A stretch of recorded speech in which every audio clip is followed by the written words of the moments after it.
नमः संस्कृताय मित्रों, आप सभी का अपना YouTube चैनल विजय भो क्लासेस में आप सभी का हार्दिक स्वागत एवं अभिनंदन है। आज हम हिंदी का जो है मैराथन क्लास लेकर के आए हैं। बहुत ही अच्छा और टेट, सुपर टेट, एडेड, जूनियर इन सभी जो है परीक्षाओं के लिए बहुत ही महत्वपूर्ण और उपयोगी है। चलिए देखते हैं। तो पहला पॉइंट क्या है? पहला पॉइंट है जो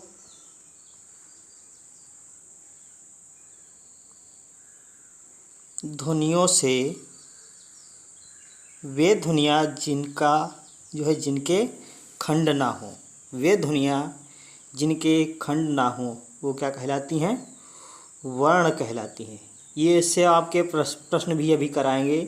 नीचे प्रश्न भी बनाए हुए हैं, बहुत अच्छे हैं। चलिए पहले टॉपिक पढ़ लेते हैं, फिर प्रश्न कराएंगे।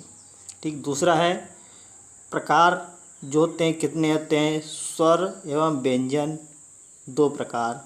तो स्वर क्या होते हैं? वे वर्ण जो स्वतंत्र रूप से बोले जाते हैं उन्हें क्या कहते हैं? स्वर कहते हैं, जिनकी संख्या 11 है। छुटा, वड़ा, छुटी, बड़ी, छुटौ, वड़ौ, री, ऐ, ओ, औ। ठीक, ये वर्ण है। अगला है अयोगवाह। तो अयोगवाह में क्या होता है? अयोगवाह में जो वर्ण ना तो स्वर हैं ना तो व्यंजन हैं, किंतु फिर भी वर्णों वहन किए जाते हैं, जिनकी संख्या कितनी है? 2 है। अनुस्वार, अंग को अनुस्वार कहते हैं और आह को विसर्ग कहते हैं। ठीक है, अंग को अनुस्वार, आह को विसर्ग। ठीक है, अगला है व्यंजन। तो व्यंजन में क्या होता है? देखा है, लिखा है वे वर्ण जो वर्णों की मतलब स्वरों की सहायता से, वे वर्ण जो स्वरों की सहायता से बोले जाते हैं, जिनकी संख्या 33 है। तो स्पर्श व्यंजन कितने हैं? 25। इनको एक सूत्र के अंतर्गत रखा जाता है। सूत्र है कादयो मावसाना स्पर्शा। तो का से लेकर के माँ तक जो है स्पर्श व्यंजन होते हैं, जिनकी संख्या 25 होती है। एक वर्ग में 5 वर्ण आते हैं, तो कुल मिलाकर 25। 5 वर्ग हो गए, तो 5 वर्ग में 5 वर्ण होते हैं, तो 5 25 वर्ण हुए। तो स्पर्श व्यंजनों की संख्या 25। और अंतस्थ या राला हुआ, अंतस्थ 4। ऊष्म या संघर्षी व्यंजन की संख्या 4, स, स, हा। और संयुक्त व्यंजन भी 4 हैं, छ, त्र, ज्ञ और स्रा। उत्क्षिप्त ड, ढ, इनको द्विगुण व्यंजन भी बोला जाता है। और ताड़न जात, द्विगुण, उत्क्षिप्त और ताड़न जात भी बोला जाता है। इनकी संख्या 2 है। और जो है उच्चारण स्थान से हमारे हैं प्रश्न। तो पहला सूत्र जो है अकु विसर्जिया नाम कंठा। तो आ और छुटा आ, बड़ा आ, और का और हा और विसर्ग ये कंठ के द्वारा बोले जाते हैं। तालु, इचुस्या नाम तालु। और छुटी ई और बड़ी ई और चा वर्ग और या और तालव्य सा, ये वाला तालव्य सा हमारा कौन सा है? तालव्य सा बोले जाते हैं। इससे तालु के द्वारा बोले जाते हैं। ठीक है, अगला क्या है? मूर्धा। तो मूर्धा के द्वारा ऋतु रसाणाम, री और टावर्ग रा और सा, मूर्धन्य सा, ये भी हमारा मूर्धा के द्वारा बोला जाता है।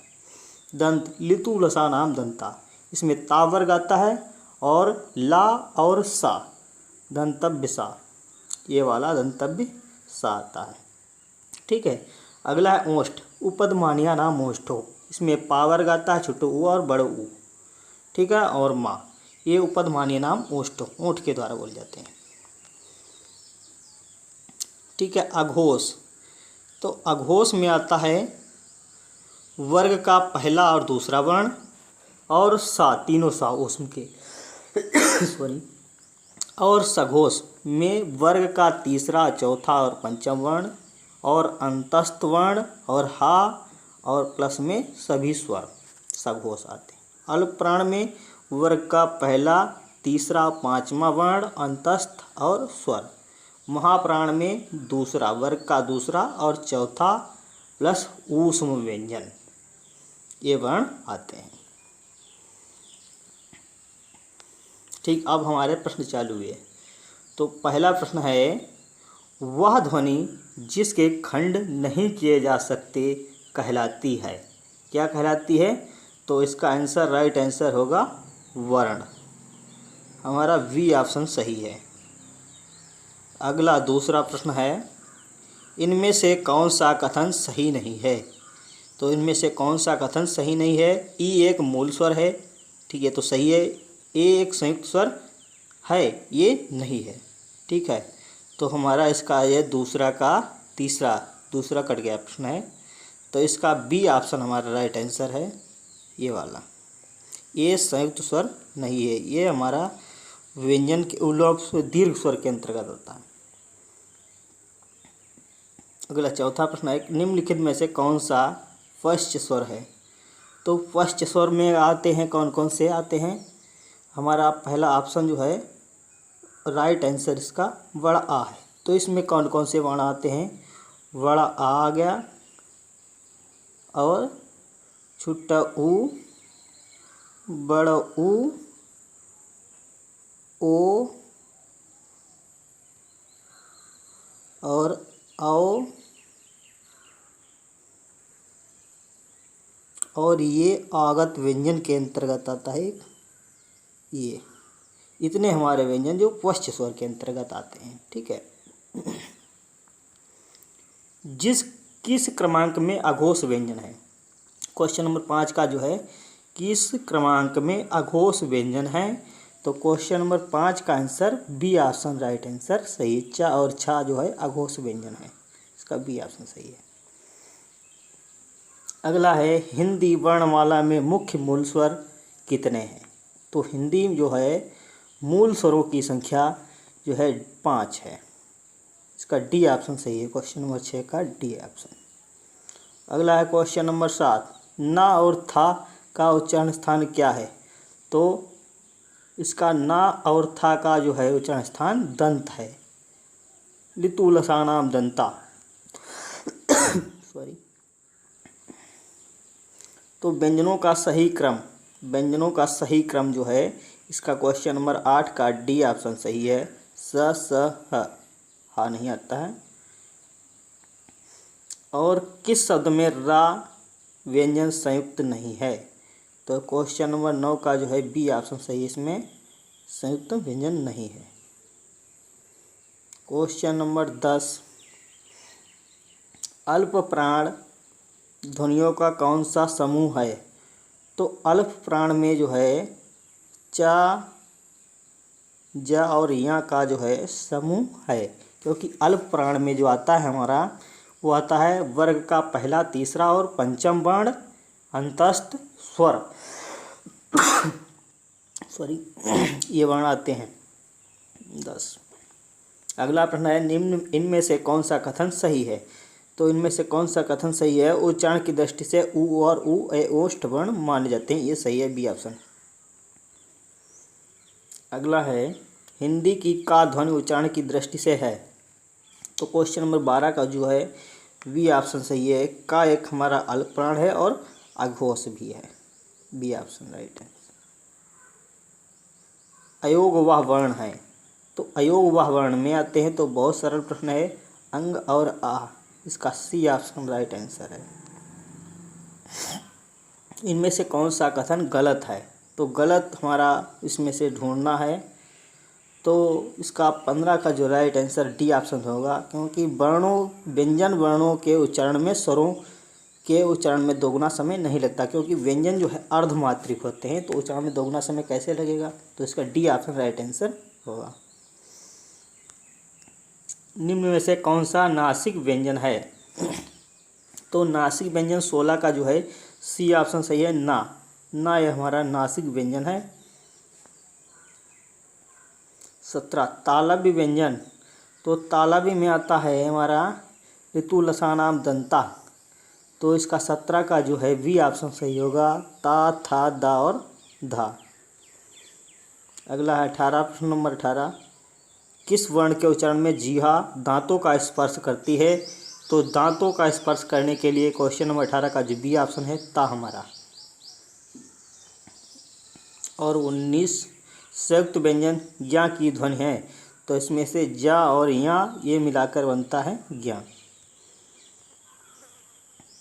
19 आ छोटा आ स्वर का उच्चारण स्थान क्या है? तो कंठ। अकु विसर्जिया नाम कंठा। स्वर रहित रा का प्रयोग हुआ है। बहुत बढ़िया प्रश्न है।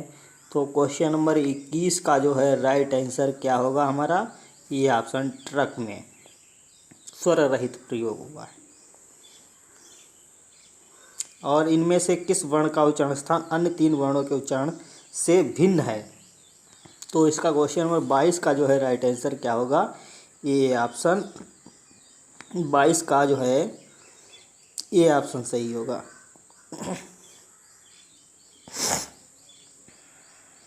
कौन सा वर्ण घोष नहीं है? तो कौन सा वर्ण घोष नहीं है? 23 का जो है राइट आंसर डी ऑप्शन होगा। बाकी सब हमारे घोष हैं।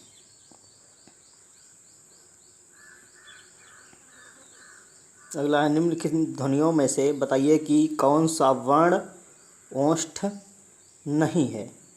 तो इसका 24 क्वेश्चन नंबर 24 का जो है राइट आंसर डी ऑप्शन सही होगा। यहाँ 25 तो कोई उच्छिप ध्वनि का प्रयोग हुआ है पढ़ाई में। ड हमारा जो है हमेशा बीच में आता है, विसर्ग का नाम स्वर और व्यंजन के बीच में। किस कथन में कौन सा कथन असत्य है? तो 26 का जो है डी ऑप्शन सही होगा। रा एक पार्श्वी व्यंजन नहीं है क्योंकि सॉरी यह सत्य कथन है। और कौन सा कथन असत्य है? ये तो डबल प्रश्न हो गया। चलो, निम्न में से सही नहीं है। क्या नहीं सही है? तो छोटा आ और बड़ा आ हमारा तालब के द्वारा बोला जाता है, यही गलत है क्योंकि ये कंठ के द्वारा बोला जाता है। विसर्जिया नाम कंठा। निम्न में से अग्रस्वर, तो अग्रस्वर जो है वो हम आते हैं कौन सा है? छोटी ई और री आते हैं, ये अग्रस्वर के अंतर्गत। ये बाकी सब हमारे पश्च स्वर में आते हैं। ठीक, तो इसका सी ऑप्शन राइट आंसर है। ए किस प्रकार के वर्ण है? तो कंठ तालु, ए दे तो कंठ तालु, इसका ए ऑप्शन राइट आंसर है। अगला है प्रश्न आओ किस प्रकार के वर्ण है? तो ओष्ठ वर्ण है, कंठोष्ठ। ओ दे तो कंठोष्ठ। निम्न में से कौन सा विश्लेषण सही नहीं है? तो इसका 31 का राइट आंसर डी ऑप्शन सही होगा। सौरा से ये नहीं मिलते हैं। ठीक है, तो इसका राइट आंसर डी ऑप्शन सही होगा।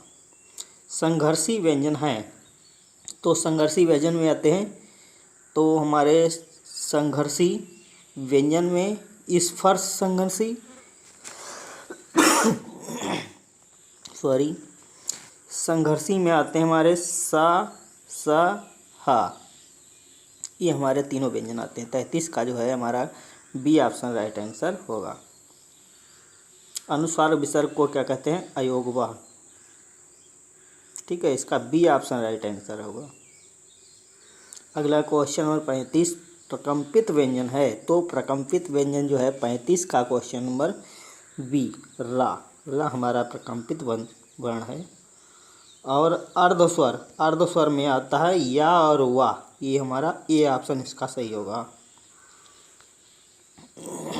तो पार्श्विक व्यंजन में आता है कौन सा? 37 का क्वेश्चन नंबर 37 का जो है सी ऑप्शन सही होगा। ये हमारा पार्श्विक व्यंजन में ला आता है। 38 हा वर्ण का उच्चारण स्थान है, तो इसका स्वर यंत्र कंठ, सी ऑप्शन राइट आंसर होगा।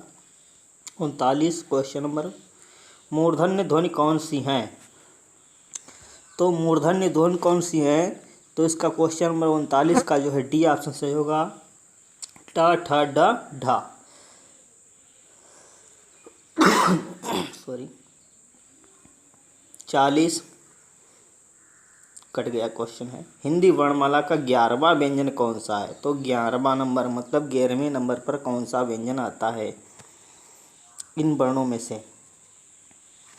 तो 11वां व्यंजन जो होता है वो हमारा आता है 41 का जो है प्रश्न नंबर डी ऑप्शन टा।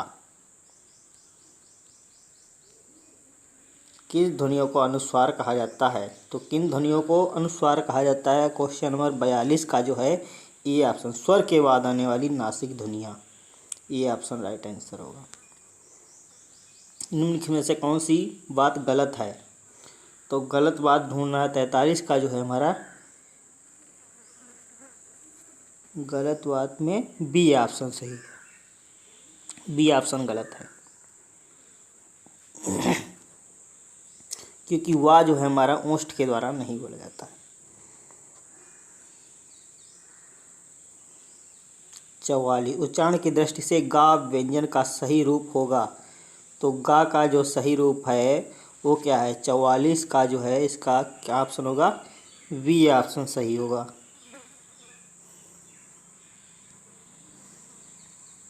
स्वर होते हैं, तो स्वर होते हैं वो क्या होते हैं?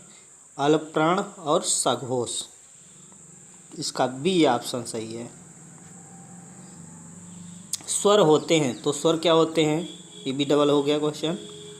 तो यदि नीचे का ओंठ पूरी तरह काट दिया जाए तो किस ध्वनि के उच्चारण में कठिनाई होगी? तो सभी ध्वनियाँ बोल के देखिएगा, नीचे की ओंठ को रोक लीजिएगा, फिर बोलिएगा सॉरी। तो नीचे की ध्वनि को जो है उन ओंठ को किसी से रोक लीजिएगा अपने हाथों से, फिर बोल के देखिएगा वर्ण क्या बोलने में कठिनाई होती है, तो पता चल जाएगा आपको कि किस वर्ण को बोलने में कठिनाई होती है। तो इसको वर्ण को बोलने में जो होता है वाह वर्ण को बोलने में कठिनाई होती है, सी ऑप्शन इसका राइट आंसर होगा। अगला 47 भाषा में स्वतः उच्चारित ध्वनियों को निम्नलिखित में से किस नाम से जाना जाता है? तो 47 का डी ऑप्शन से होगा स्वर। स्वर जो होते हैं स्वयं उच्चरित होते हैं, स्वयं राजन्ते इति स्वरा। किस क्रमांक में अल्प प्राण व्यंजन है? तो अल्प प्राण व्यंजन है वो आपका 48 का ए ऑप्शन से होगा ता और ना। निम्न में से अनुनासिक स्वर कौन से शब्द में नहीं है? तो घंटा, डी ऑप्शन राइट आंसर होगा, वहाँ की समय अनुस्वार अनुनासिक लगा हुआ है। 50 संकल्प का विस्तृत रूप है? तो संकल्प, ये हमारा सी ऑप्शन राइट आंसर होगा। निम्नलिखित में से महाप्राण हैं, तो महाप्राण वर्ण जो है 51 का हमारा होगा, सी ऑप्शन सही होगा सा। किस शब्द में री स्वर नहीं है? तो री स्वर जो है रिवाज में नहीं है, डी ऑप्शन इसका राइट आंसर होगा। जिन वर्णों का उच्चारण करते समय अन्य ध्वनि की सहायता नहीं लेते उसे क्या कहते हैं? तो 53 का जो है हमारा कौन सा आंसर सही होगा? सी ऑप्शन सही होगा, स्वर को जो होता है किसी भी वर्ण की सहायता नहीं होती, स्वयं अपने आप उच्चारित होते हैं।